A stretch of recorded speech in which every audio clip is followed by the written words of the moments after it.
Demian, Hermann Hesse.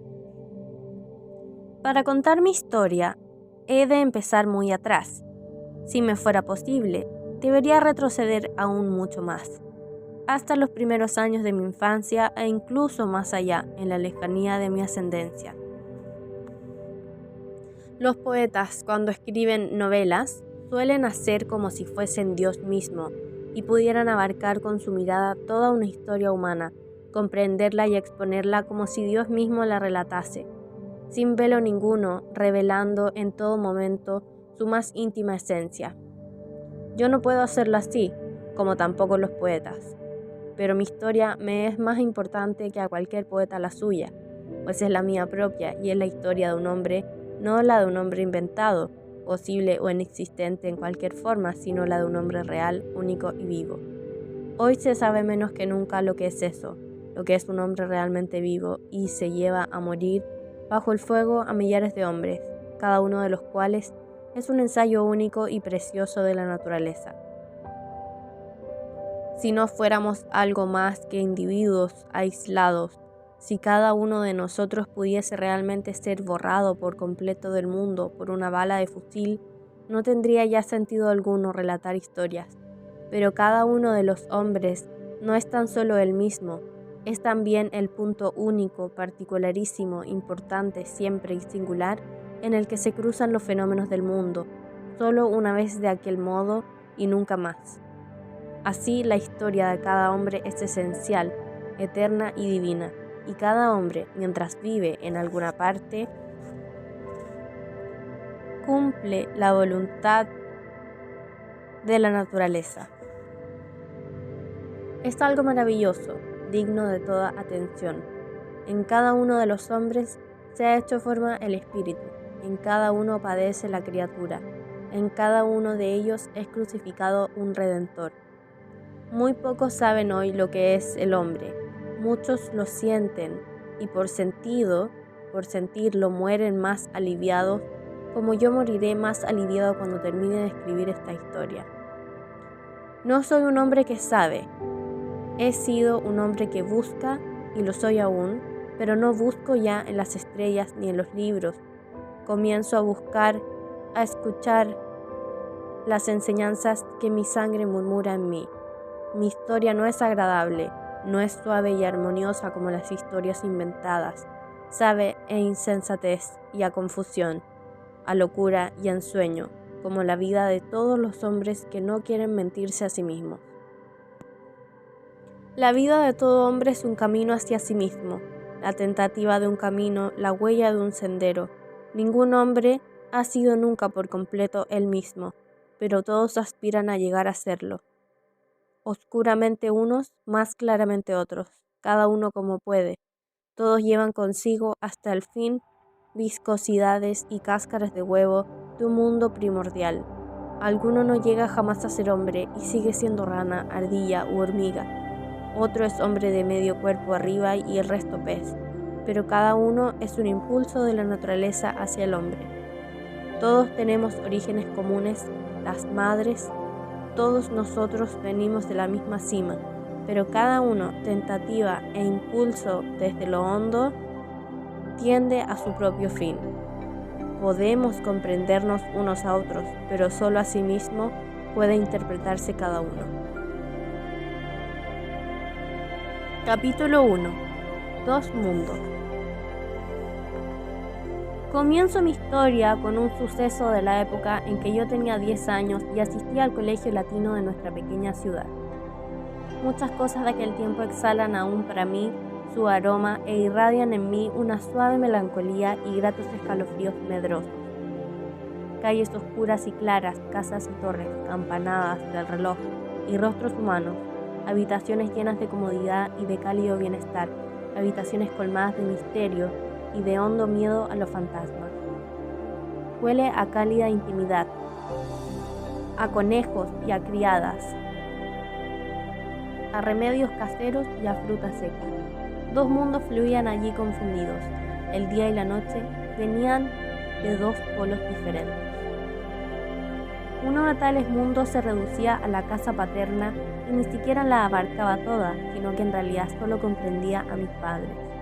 Este mundo me era bien conocido en su mayor parte, se llamaba madre y padre, se llamaba amor y severidad, ejemplo y escuela.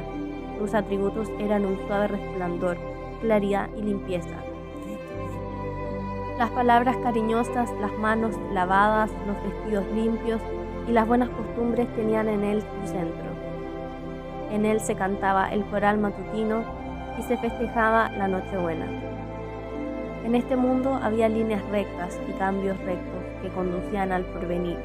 Había el deber y la culpa, el remordimiento y la confesión, el perdón y los buenos propósitos, el amor y la veneración, la palabra de la Biblia y la sabiduría. En este mundo debía uno mantenerse para que la vida fuese clara, limpia, bella y ordenada. En otro mundo comenzaba, sin embargo, en medio de nuestra propia casa y era completamente distinto. Olía de otro modo y hablaba de otro modo, prometía y exigía otras cosas. En este segundo universo había criadas y aprendices, historias de aparecidos y rumores de escándalo. Había una bigarrada marea de cosas monstruosas, atrayentes, terribles y enigmáticas. Cosas como el matadero y la cárcel, hombres borrachos y mujeres escandalosas, vacas que esparían a caballos que resbalaban, relatos de robos, asesinatos y suicidios.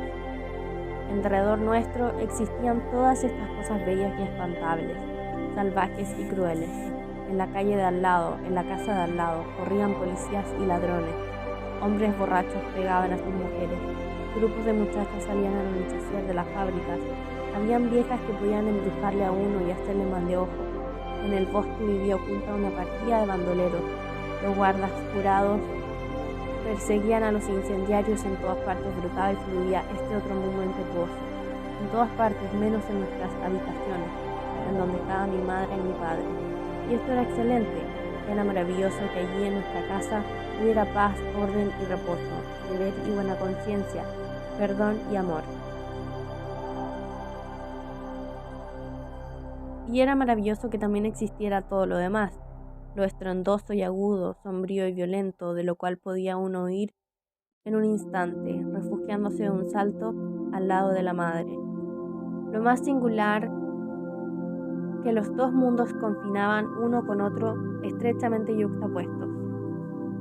Así, Lina, nuestra criada, cuando acudía al cuarto de estar a la hora de los rezos vespertinos, se sentaba al lado de la puerta, ambas manos bien lavadas sobre el bien planchado delantal, entonando con su voz clara los signos religiosos.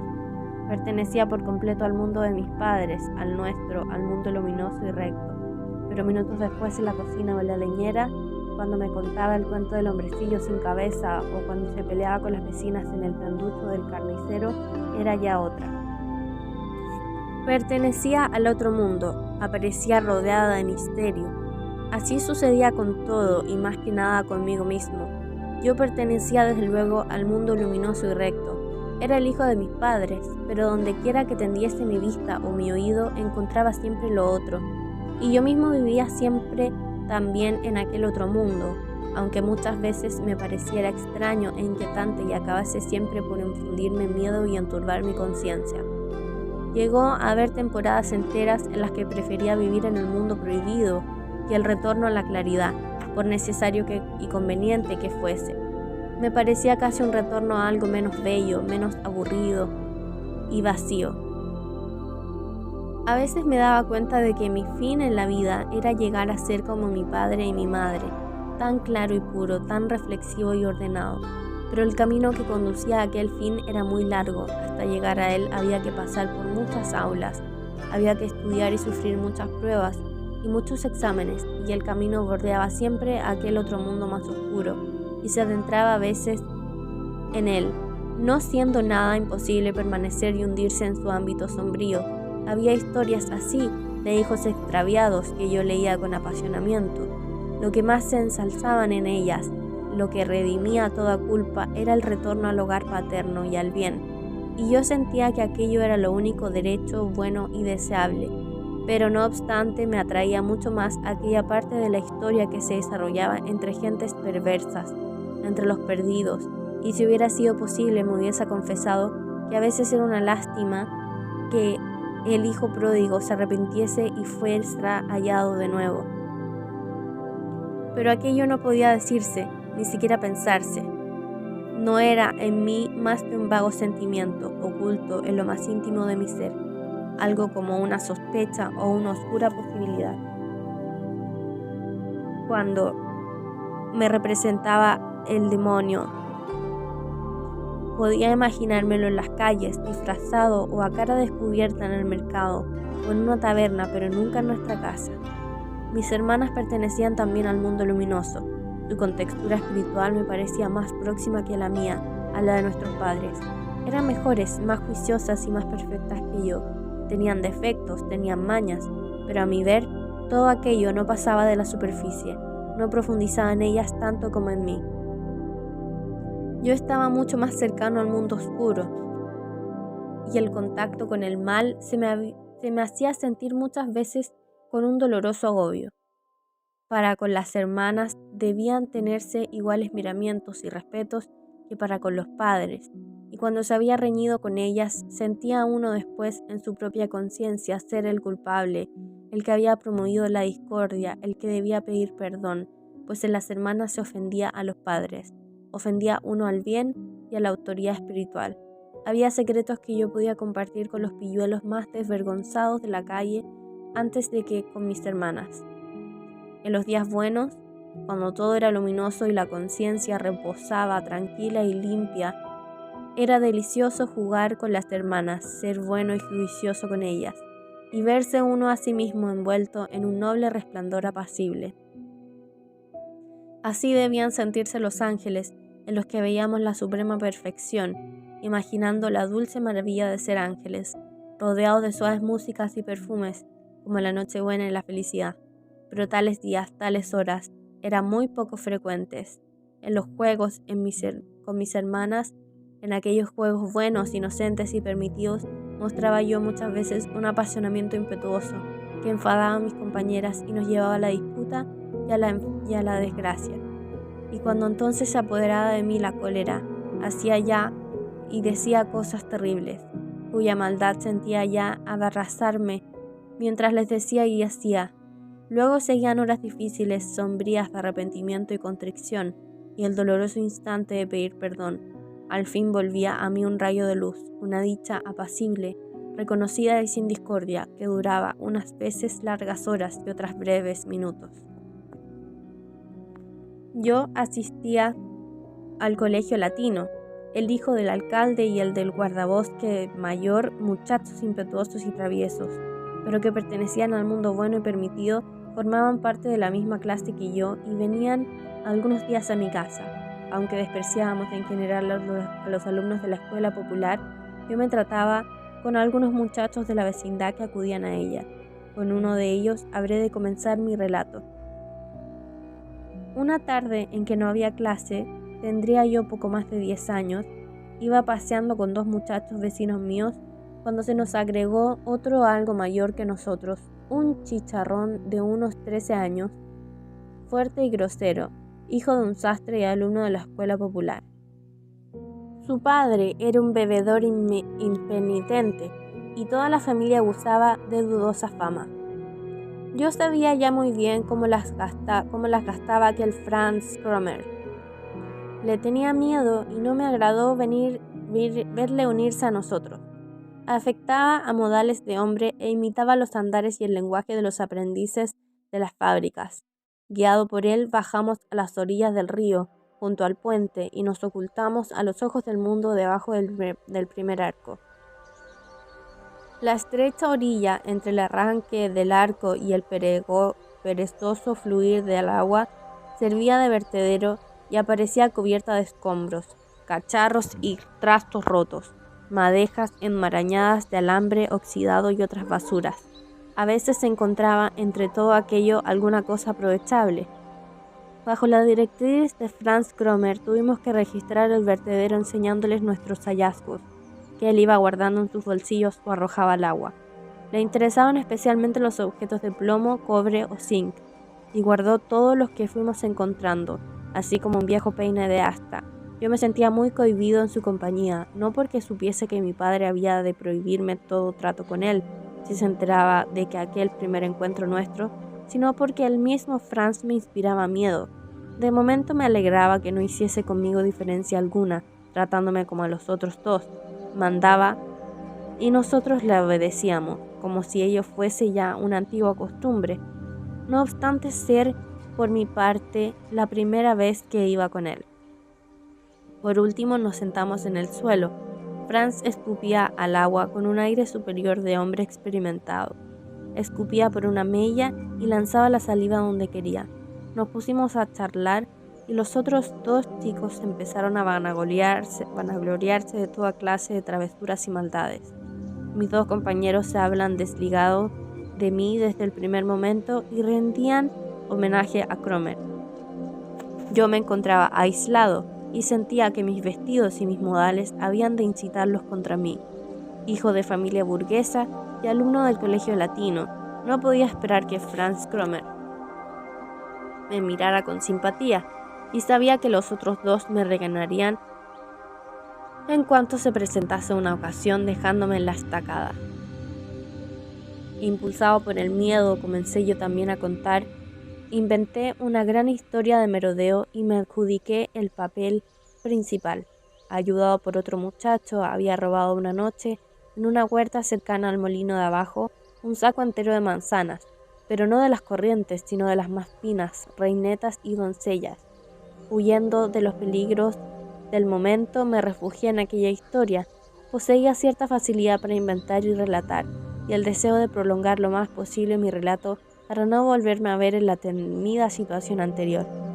Empeoraba, quizá me llevó a desplegar todo mi arte. Uno de nosotros, continué, había estado al acecho mientras el otro se subía al árbol y tiraba abajo las manzanas, y el saco, lleno hasta los bordes, tenía tanto peso que tuvimos que volverlo a abrir y dejar en el suelo la mitad de las manzanas. Pero al cabo de media hora volvimos por ellas. Al terminar esperaba alguna muestra de aprobación. Había acabado de entusiasmarme con mi propia mentira, dejándome arrastrar por la fantasía. Pero los dos pequeños guardaban silencio, esperando al juicio de Franz Cromer, el cual se me quedó mirando penetrantemente y me preguntó con acento amenazador: ¿Es verdad eso? Ya lo creo, le respondí. ¿La pura verdad? La pura verdad, insistí obstinado, aunque me sentía muerto de miedo. ¿Puedes jurarlo? Aquello acabó de angustiarme, pero respondí en el acto afirmativamente. Entonces di, lo juro por Dios y por mi salvación eterna. Por Dios y por mi salvación eterna, repetí. Está bien, dijo, y se volvió hacia el otro lado. Con esto creía yo conjurado todo peligro, y respiré aliviado, cuando poco después se levantó Franz Cromer y propuso el regreso. Una vez arriba en el puente, intenté tímidamente despedirme, pretextando tener que volver a casa. No te correrá tanta prisa, rió Franz. Llevamos el mismo camino. No me atreví a separarme de ellos. Franz continuó andando despacio y efectivamente camino de mi casa.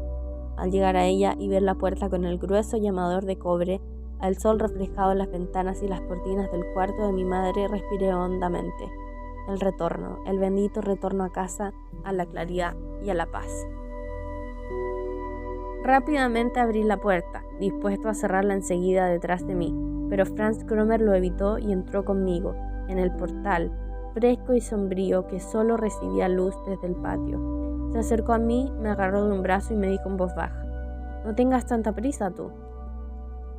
Le miré asustado.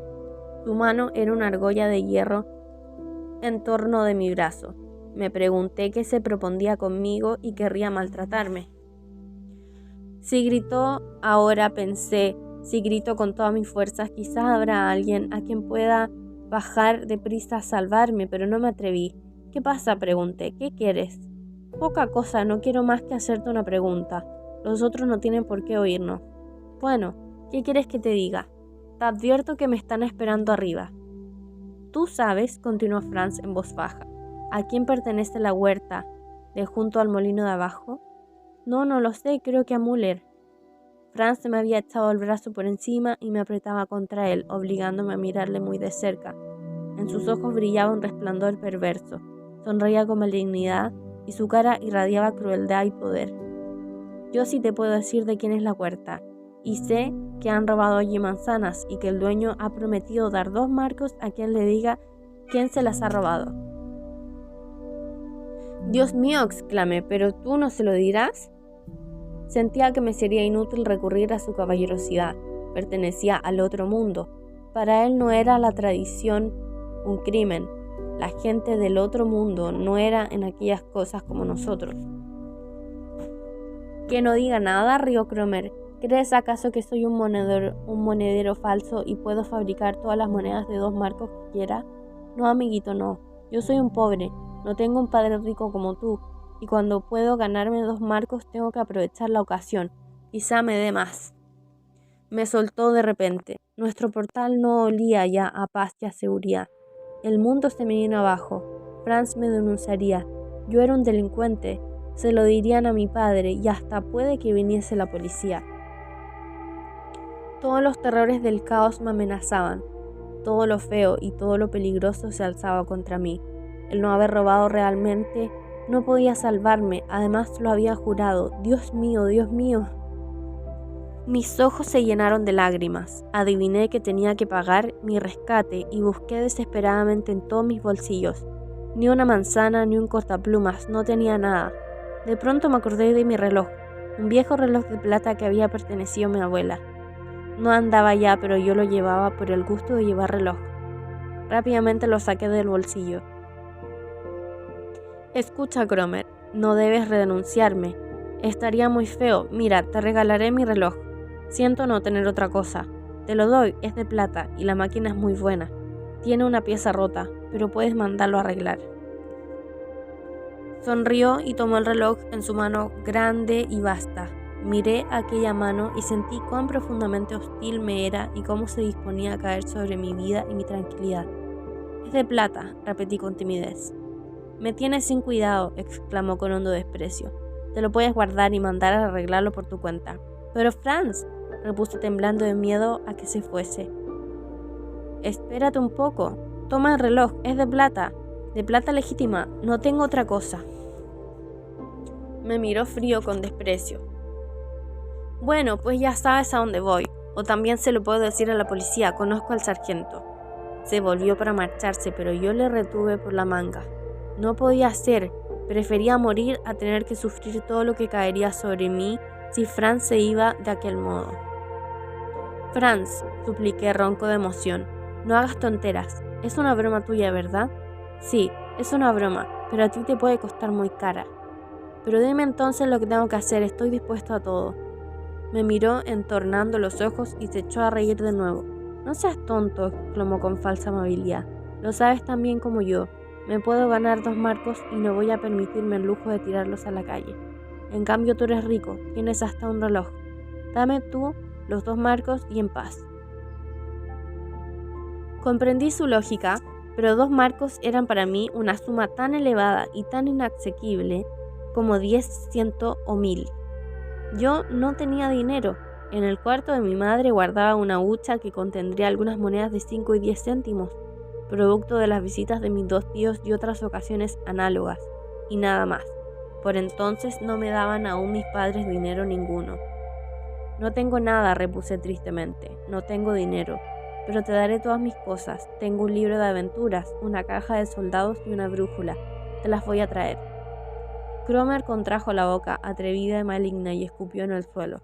No digas más simplezas, ordenó. Puedes guardarte todas esas porquerías. Una brújula. No me enfades más y dame el dinero, ¿me oyes? Pero si no tengo un céntimo, nunca me dan nada, ¿qué quieres que haga? Bueno, mañana me darás los 2 marcos, te espero abajo en el mercado. Después de clase, se acabó. Pero si no me traes el dinero ya verás. ¿Y de dónde quieres que lo saque? Si no lo tengo. En tu casa hay dinero de sobra y lo demás es cosa tuya. Mañana después de clase ya lo sabes. Y no dejes de llevarme los 2 marcos, si no... Me disparó una mirada terrible, escupió de nuevo y desapareció como una sombra. No podía subir a casa, mi vida había sido destruida, pensé en huir, para no volver a ahogarme en el río. Todo ello era muy imprecisamente a oscuras. Acurrucado en el último peldaño en la escalera, me entregué a la desdicha. Allí me encontró Lina llorando al bajar en un cesto para recoger leña. Le pedí que no dijese nada y subí a casa. El sombrero de mi padre y la sombrilla de mi madre colgaban de la percha, al lado de la puerta vidriera. Aquellos objetos exhalaban para mí el dulce perfume del hogar. Mi corazón los saludó suplicante y agradecido como el hijo pródigo, la vista y el olor de las viejas estancias de la casa paterna. Pero todo aquello no me pertenecía. Ya formaba parte del claro mundo paternal y yo había naufragado culpablemente en las aguas sombrías, encadenado a la aventura y al pecado. Me amenazaba el enemigo y me esperaban los peligros, el terror y la vergüenza. El sombrero y la sombrilla, el viejo piso de ladrillo, el cuadro grande del vestíbulo y la voz de mi hermana mayor resonando dentro en el cuarto de estar, todo ello me era más querido, más agradable y precioso que nunca, pero ya no era consuelo y seguro bien, sino severo reproche. Todo aquello no era ya mío, no me era ya posible participar de su serena paz. Traía en mis pies un barro que no podía limpiarme en el felpudo de la puerta. Traía conmigo sombras de las que nada sabía el claro mundo de mi hogar. Todos mis secretos y mis temores anteriores no habían sido más que un juego, comparado con lo que hoy traía conmigo a aquellas habitaciones. La fatalidad me perseguía, se extendían hacia mí manos hostiles de las cuales no podía protegerme ya mi madre, ni siquiera saber de ellas. Era igual que mi delito hubiese sido un hurto o una mentira. ¿Acaso no había jurado en vano por Dios y por mi salvación eterna? Mi pecado no era este o aquel, mi pecado era haberle dado la mano al demonio. ¿Por qué había ido con aquel individuo? ¿Por qué había obedecido a Cromer con más diligencia y sumisión que nunca a mi padre? ¿Por qué había inventado la historia del hurto? ¿Por qué me había vanagloriado de un delito como de un acto heroico? Ahora me tenía sujeto el demonio por la mano y el enemigo me perseguía. Durante un instante no sentí ya el temor al día siguiente, sino ante todo la terrible certidumbre de que mi camino iba ya para siempre cuesta abajo, hacia las tinieblas. Veía claramente que mi culpa había de engendrar nuevas culpas, que mi retorno al lado de mis hermanas y mi saludo y mi beso a mis padres eran una mentira, pues les ocultaba una fatalidad y un secreto que traía conmigo.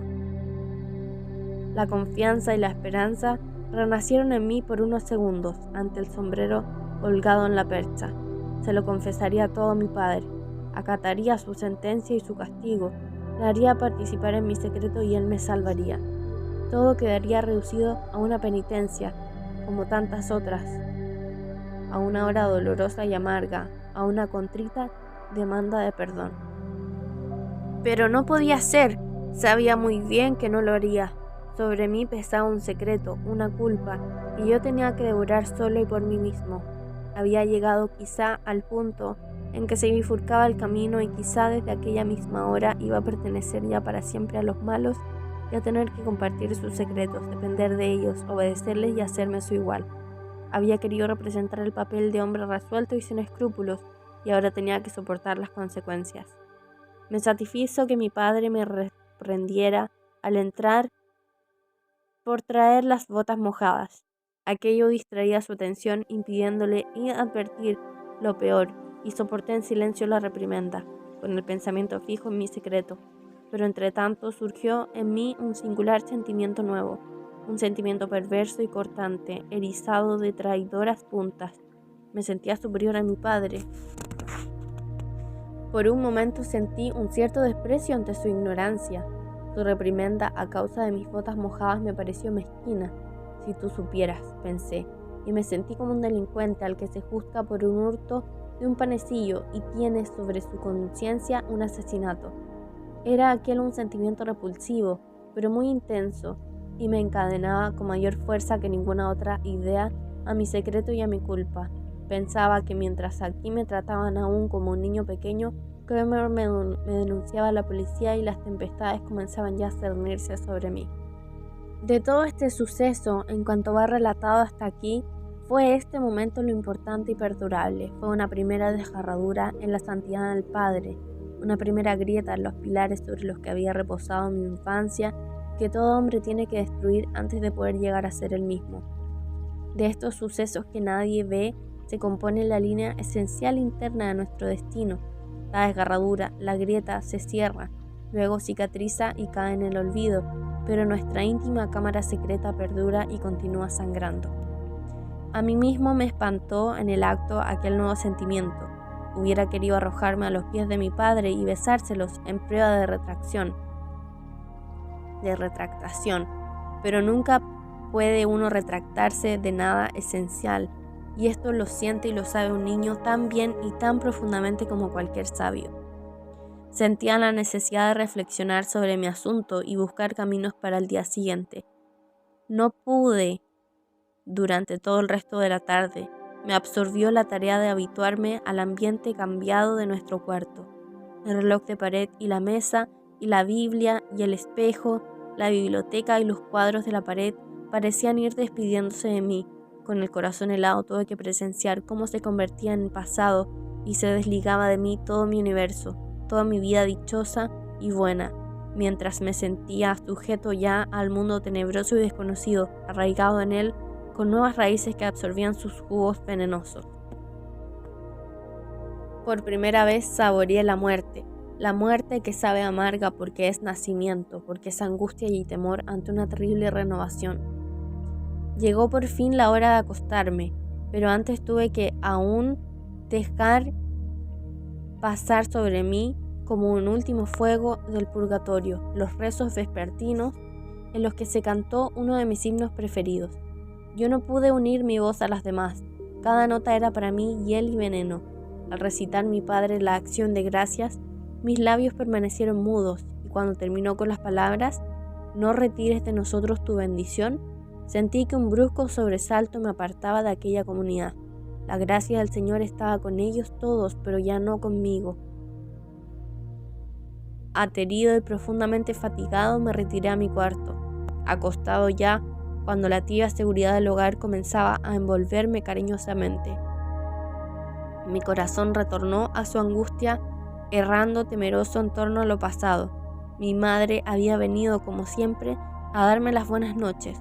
Sus pasos resonaban todavía en mi cuarto y el resplandor de la vela se filtraba aún por la rendija de la puerta. Va a volver, pensé. Se ha dado cuenta de que me pasa algo. Y va a volver. Me besará y me preguntará bondadosa y prometedora, y pondré yo a llorar. Se fundirá la piedra que obstruye mi garganta, me abrazaré a mi madre, se lo contaré todo y me habré salvado. Y cuando la luz se alejó, dejando de penetrar por la rendija de la puerta, todavía permanecí un rato a la escucha. Luego volví a la realidad y miré a mi enemigo cara a cara. Guiñaba un ojo, riendo con su risa grosera, y mientras yo le miraba y devoraba en mí lo inevitable, iba haciéndose cada vez más poderoso y repulsivo, y su mirada centelleaba con brillo infernal. Hasta que me dormí y permaneció a mi lado, pero luego no soñé con él ni con aquel día. Soñé que íbamos en un bote de mis padres, mis hermanas y yo, en medio de la paz y el resplandor de un día de vacaciones. Al despertar a medianoche, paladeaba aún aquella bienaventuranza y venía a relumbrar el sol los blancos vestidos de mis hermanas. Y desde ese paraíso caí de nuevo al abismo y me encontré otra vez ante mi enemigo y su perversa mirada. Por la mañana, cuando mi madre acudió presurosa diciendo que ya era tarde y preguntándome por qué no me había levantado aún, me encontró mala cara y al preguntarme si me sentía enfermo, vomité. Algo parecía ganarse así. Me gustaba estar un poco malo y poder quedarme en la cama una mañana entera después de tomar una taza de manzanilla, oír a mi madre arreglar las habitaciones contiguas y a Lina recibir fuera, en el pasillo, el carnicero. La mañana sin colegio era algo encantado y fabuloso. El sol entraba luego en el cuarto y no era el mismo sol contra el cual se corrían en el colegio las cortinas verdes. Pero tampoco aquello tenía para mí el buen sabor de otras veces. También había adquirido un sonido falso. Si me muriera. pues no pasaba de estar un poco malucho, como tantas otras veces, y ello no resolvía nada. Me libraba del colegio, pero no de Cromer, que me esperaba a las 11 en el mercado. La cariñosa solicitud de mi madre no me era esta vez consuelo, me molestaba y me hacía daño. Fingía dormir y reflexioné. No había remedio, a las 11 tenía que estar en el mercado. Me levanté pues a las 10 y dije que ya me sentía bien del todo, como de costumbre en tales casos. Se me dio a elegir entre volver a acostarme o tener que ir al colegio por la tarde. Declaré que estaba dispuesto a asistir luego al colegio. Me había trazado un plan. Sin dinero no podía presentarme ante Cromer. Tenía que apoderarme de la hucha, que me pertenecía. Sabía que no encerraba ni con mucho dinero suficiente, pero al poco que en ella había era ya algo. Y un vago presentimiento me decía que algo valía más que nada y que por lo menos debía de tratar de amansar a Cromer. Lleno de temor y de angustia, me deslicé descalzo en el cuarto de mi madre y saqué la hucha de su escritorio, lleno de temor y de angustia, pero con todo menos dolorosamente atormentado que el día anterior. Las palpitaciones que me ahogaban aceleraron aún más su violento ritmo al detenerme al pie de la escalera y comprobar que la hucha estaba cerrada. No fue difícil violentarla, bastó arrancar una rejilla de hojalata, pero aquella fractura repercutió dolorosamente en mí. Con ella había cometido ya un robo. Hasta entonces, lo más que había hecho era coger a escondidas algún terrón de azúcar o alguna fruta, pero ahora había robado, aunque aquel dinero fuese mío. Sentía que me había aproximado un trecho más a Cromer y a su mundo, que iba ya deslizándome paso a paso cuesta abajo y abandoné toda resistencia. Ya podía llevarme el diablo, era tarde para volver atrás. Conté con miedo las monedas, el dinero que antes diera en la hucha, un sonido abundante, resultaba ahora en la mano una miseria, 65 centésimos. Escondí la hucha en el pasillo de abajo, empujé el dinero y salí de la casa traspasando el umbral, muy otro del que nunca lo traspasara. Todavía me pareció oír que alguien me llamaba desde arriba y apresuré el paso. Tenía aún mucho tiempo. Anduve dando rodeos por las calles de una ciudad transformada, bajo nubes nunca vistas, entre casas que me miraban y cruzándome con gentes que sospechaban de mí. En el camino recordé que un condiscípulo mío se había encontrado una vez 5 marcos en el mercado de ganado. Hubiese querido rezar para que Dios hiciese un milagro y me deparase un hallazgo semejante, pero no tenía ya derecho a rezar y de todos modos la hucha estaba rota y rota quedaría. Franz Cromer me vio desde lejos, pero fingió no advertir mi llegada y tardó mucho en ir aproximándose. Cuando estuvo cerca, me ordenó con un gesto que le siguiera y continuó andando despacio, sin volver una sola vez la cabeza. En las afueras ya, junto a las últimas casas, se detuvo delante de una obra. No se trabajaba ya en ella, y los muros se alzaban mostrando sus huecos desnudos, sin puertas ni ventanas. Cromer miró en derredor suyo y se internó en la obra, siguiéndole yo, arrimado al muro que me hizo seña de acercarme y me extendió la mano. ¿Me traes esto?, preguntó fríamente. Saqué del bolsillo la mano en que empuñaba las monedas y las fui dejando caer en su mano abierta. Antes de extinguirse el sonido de la última, las había contado ya. 75 céntimos, dijo, y se quedó mirando. Sí, repuse tímidamente, es todo lo que tengo. Ya sé que es muy poco, pero no tengo más. Te creía más listo, me replicó con reproche casi benigno. Entre caballeros las cosas deben ser más serias. Yo no quiero tomar de ti nada que no sea lo tratado. Guárdate tus cuartos. El otro, ya sabes quién, no intentará regatearme lo prometido, ese paga bien. Pero si no tengo más, son todos mis ahorros. Eso es cosa tuya, pero no quiero hacerte daño. Me debes todavía un marco y 35 céntimos. ¿Cuándo me lo vas a traer? Te lo traeré, Cromer. Puedes estar seguro, pero exactamente no puedo decirte cuándo, quizá mañana mismo o pasado. Comprenderás que no puedo decírselo a mi padre. Eso me tiene sin cuidado. Pero ya te digo que no quiero hacerte daño. Ya ves, podía tener mi dinero antes de mediodía y soy un pobre. Tú llevas buenos trajes y ahora a mediodía comerás seguramente mejor que yo, pero no diré aún nada, esperaré un poco. Mañana por la tarde silbaré cerca de tu casa y cuando me oigas vendrás a traerme el dinero que falta. ¿Conoces mi silbido?». Moduló cuidadosamente su señal, oída por mí muchas veces. Sí, contesté, lo conozco. Se fue como si nada tuviera que ver conmigo, como si yo no fuese de los suyos. Entre nosotros no había más que un negocio. Creo que todavía hoy me asustaría el silbido de Cromer si volviese a oírlo de repente. A partir de aquel momento lo oí muchas veces y me parecía estar oyéndolo a cada momento. No había ningún lugar, ningún juego, ningún trabajo ni pensamiento alguno en el que no penetrase aquel silbido que me esclavizaba, aquel silbido que era mi destino. Por esta época solía bajar con frecuencia a nuestro jardincito en las plácidas tardes otoñales, tan llenas de color, y un singular impulso me llevaba a renovar juegos de pasadas épocas infantiles, jugando y en cierto modo a ser un niño más pequeño, todavía bueno y libre, inocente y protegido.